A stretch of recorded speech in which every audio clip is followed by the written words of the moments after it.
Hello, my name is Mr. Lambshead, and I'm going to be talking to you about the History GCSE. I hope that I will cover all the things that you might be interested to know, but if I don't cover certain things, please feel free to ask your history teacher, or you can contact me. My email address is in the top right-hand corner of this screen. I'll keep things brief, but hopefully you will find this informative, and hopefully I can persuade you to consider taking history at GCSE. Okay, so we should ask the question, why study history? I could probably talk about this for 2 hours or so, but I'm going to keep it brief, and I'm going to break it down into three separate reasons. Okay. The first one is that it is interesting. Okay, now I'm biased, I'm a history teacher. We love the subject in the history department, but we feel pretty confident that if you ask our students who take GCSE, we get a lot of people who say how much they enjoy the subject. And we also get a massive uptake for the A-level as well, which I think is a good sign. The other thing to keep in mind, I think, with history is that it informs you about the world. Okay, there's a quote here. It says, "History is who we are and why we are the way we are."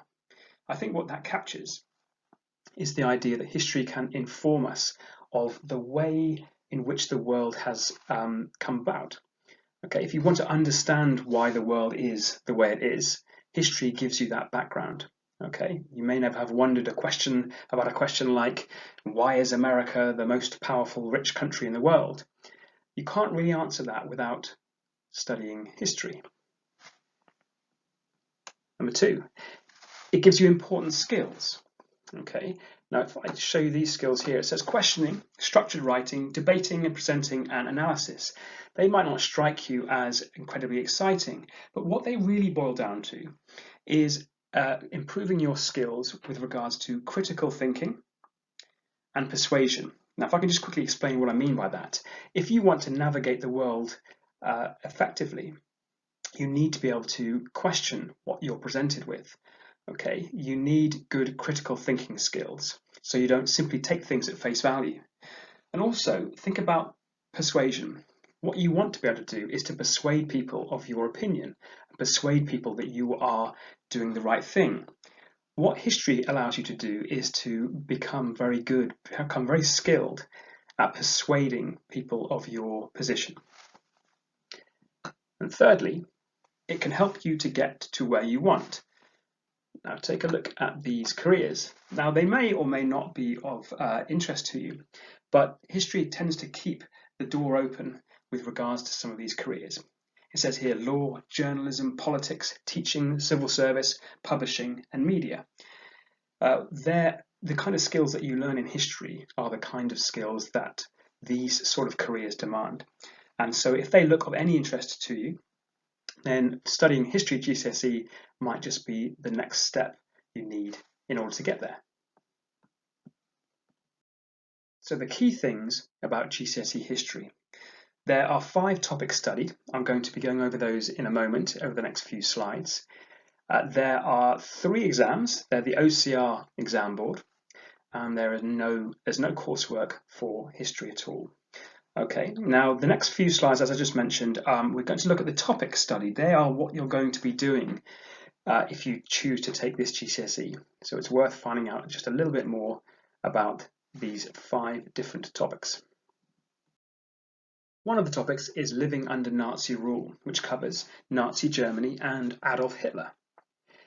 This is a topic that we find students are genuinely fascinated by. We look at how a normal functioning country was transformed into a terrifying society that paved the way for the Holocaust. Students will look at the way in which German people were controlled by the Nazis and how Hitler changed the lives of all those who lived there, including children, women, and minorities. Another topic is the Norman Conquest, 1065 to 1086. You'll get to explore the Norman invasion of England in 1066 and how England was shaped in ways that still affect the country today. You'll get to look at the impact of castles, the Domesday Book, and interestingly, how William actually managed to take control of the country, how he used incredible levels of brutality to actually seize control. Another topic that students enjoy is the making of America. It looks at the way in which America changed and turned into the world's most dominant power. You may never have wondered why the USA is such a dominant country in the world, but we'll help to answer that question. We look at the settlement of the country, and we look at the way in which white Americans impacted upon Native and African Americans. We also focus on a piece of local history to see how that fits in with the bigger story of Britain's history. So we get to look at Buckland Abbey. What we do is we go and visit the place, we have a look around, and we begin to understand how what's left behind really paints a picture of how Britain changed over the course of its history. And finally, the study of the people's health involves you investigating people's ideas and cures about disease and how these have changed over time.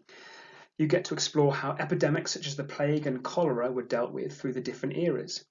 This topic is particularly relevant at the moment given the COVID-19 pandemic, and learning how people in the past have dealt with disease holds a mirror up to the ways in which we are handling things.